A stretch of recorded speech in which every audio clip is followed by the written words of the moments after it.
go, and slid after his dead wife and his children across the icy, snow-covered deck and over the side.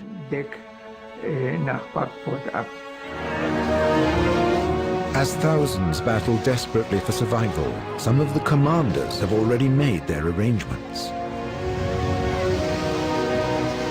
13-year-old Günther Meidel makes an interesting discovery. We got to this cutter. It was pretty full. And among others, there was Captain Peterson, who was supposed to be responsible for the ship as commanding officer. He was an older man. He was already there. Apparently not the last to leave the sinking ship. We had the impression, and certainly they said later, that he had got into the boat quite early on because he said, "This is the only chance I have of saving myself."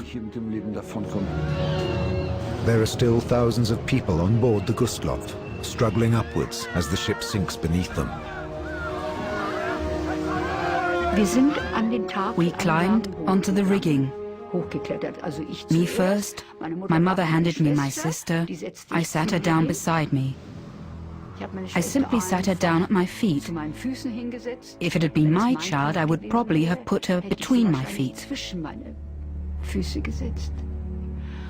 And then I gave my mother my hand. And my mother was gone. Nothing but water. I looked for... I wanted to give my sister my hand or hold her tight. My sister was gone.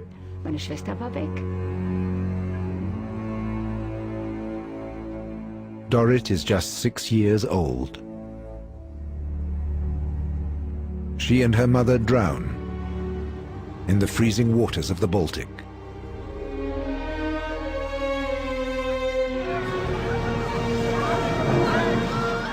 Now, training matters less than instinct. A furious protectiveness may be enough to save a whole family. A big wave came. Mother shoved us onto a raft, an 8-man raft I can still remember. And she pushed Manfred onto a small 4-man raft. And she held on to that. And then the wave dragged us away from the ship. In spite of the heavy seas, all 3 brothers are on the same life raft.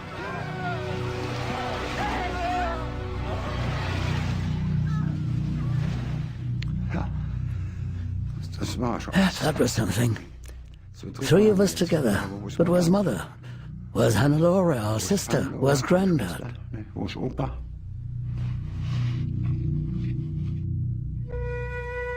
They will all survive, except Jürgen's grandfather, who'd shepherded the family from the ruins of Königsberg.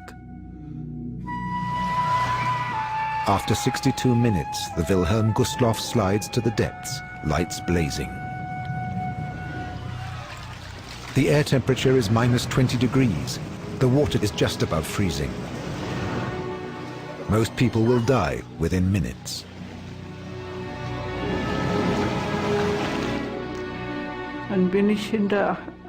I was swimming behind a life raft. People were hanging on like bunches of grapes, holding on to one another. They tried to hold on to me. I kicked them away. I tell you quite honestly, I kicked them away because they would have dragged me under. She manages to climb up onto a raft. There were children floating around us, wearing life jackets. And just imagine, their heads are much, much heavier than their feet. And their heads were in the water, and their little legs were poking up in the air.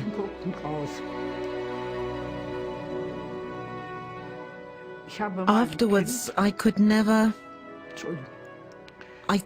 sing songs to my own child about little ducklings. It still upsets me today. Das bedrückt mich heute noch. Now there's nothing to do but wait.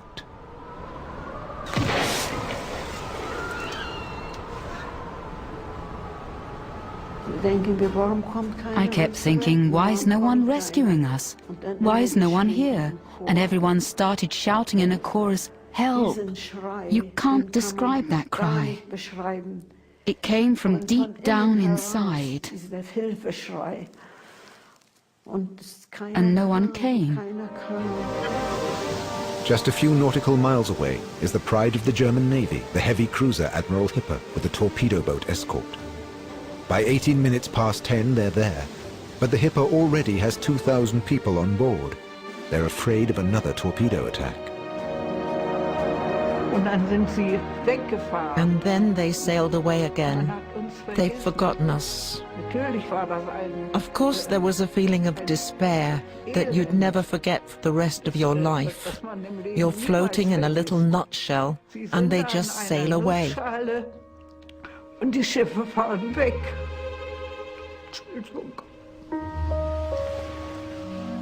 But the torpedo boat has stayed behind. It picks up survivors. And then hundreds of people surrounded the ship who needed rescuing. And there were hundreds of dead. You couldn't tell one from the other.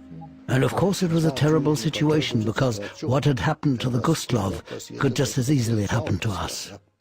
But I said, rescue comes first, you have to take the risk.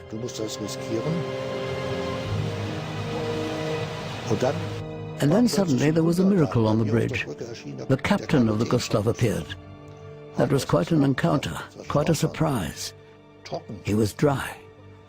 And the commander of the U-boat cadets appeared. Dry. All 5 of the captains survive, while thousands of their passengers die. The torpedo boat saves as many passengers as it can. But they're themselves not out of danger. S-13 torpedoes the rescuers too. I was standing on the starboard bridge wing, and I saw them, quite well spaced. And then there was only one thing to do. Full ahead and hard a starboard. They launched depth charges against the unseen enemy.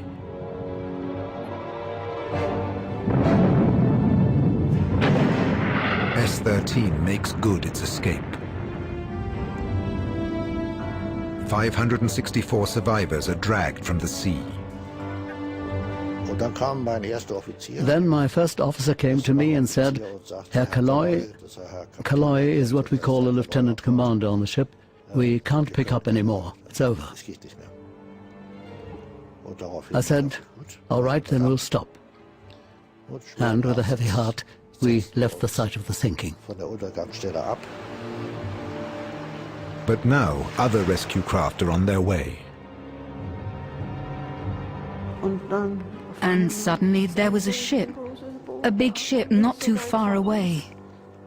Oh dear God, where did that come from? No one saw it coming. And then they threw the rope across and tied it on. And then all I could do is hold up my hands, and they dragged me up, and I fainted.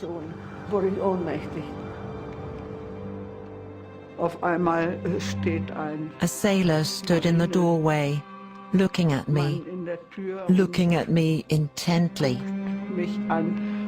I look back at him, and he says, "There's a girl over there who won't stop wailing about her sister, and she looks a lot like you." And then off he goes and fetches Rosemary, and I jump up. We hug each other and laugh and cry.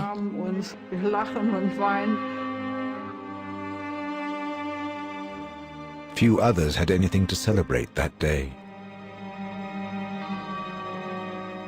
By first light, the last rescue ships reach the scene. They find total silence. We got to the site of the sinking. As far as the eye could see, it was covered with clothes, coats, shoes. Heaven knows what else floating around. The lifeboats are still crowded.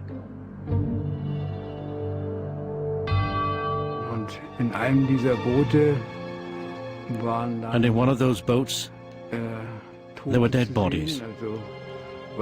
Bodies of women and bodies of children.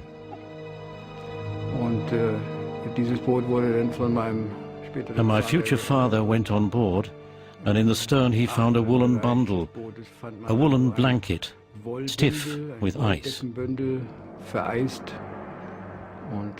And when he took a closer look, it turned out to be me. The child is about a year old. It has been in the boat for 7 hours. Oh, I said, it's a baby. He shifted the blanket a bit and I could see the blue romper suit. And that used to be a sign it was a boy. There's no way of knowing who the baby is. But Petty Officer Werner Fick isn't about to abandon him. And he said, listen, can't I have him? And I said, Werner, that would be a good thing. You haven't got any children. You're old enough. I know your wife. That's a good idea. A family gets a new child, a boy gets a new home, and a new name, Peter.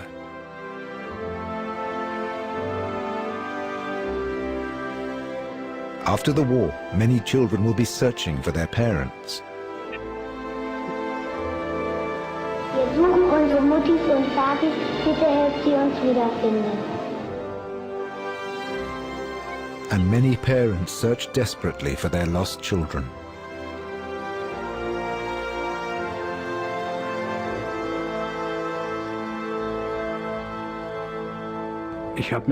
Of course, I noticed that couples were continually coming to see my parents, to see if I was their son. And of course, all these visits were a strain for my parents. Many families are reunited. Not Peter Weiser's, but maybe that doesn't matter. He had much to be thankful for. It was a family home that was full of love, and the man who found me took me in and brought me up. He's my father, and my real father. Ships brought the survivors to the western ports that had been their goal.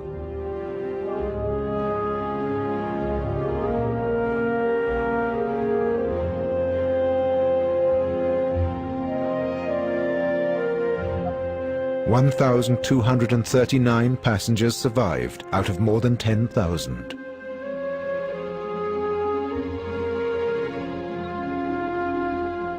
Over 9,000 drowned in the icy waters, half of them children and babies.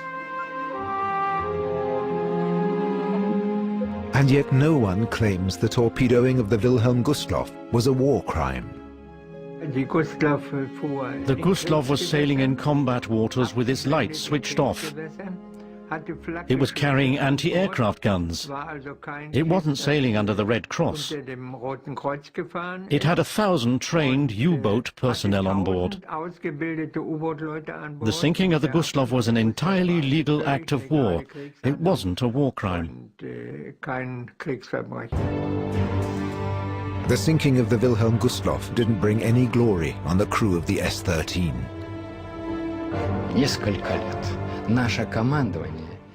For years, our naval staff doubted that Alexander Marinescu had sunk the Gustloff.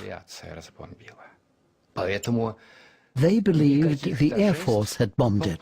That's why there were no medals.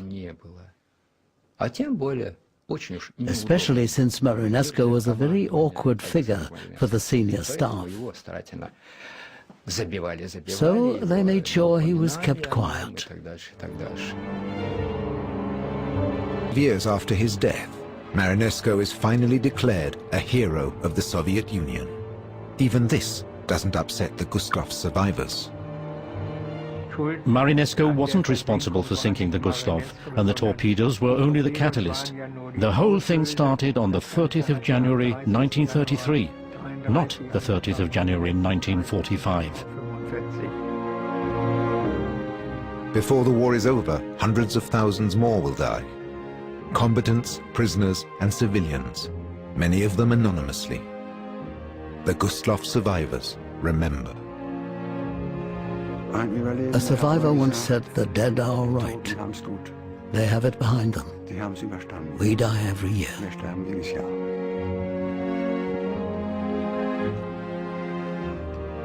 I've thought about that a lot, and he's right.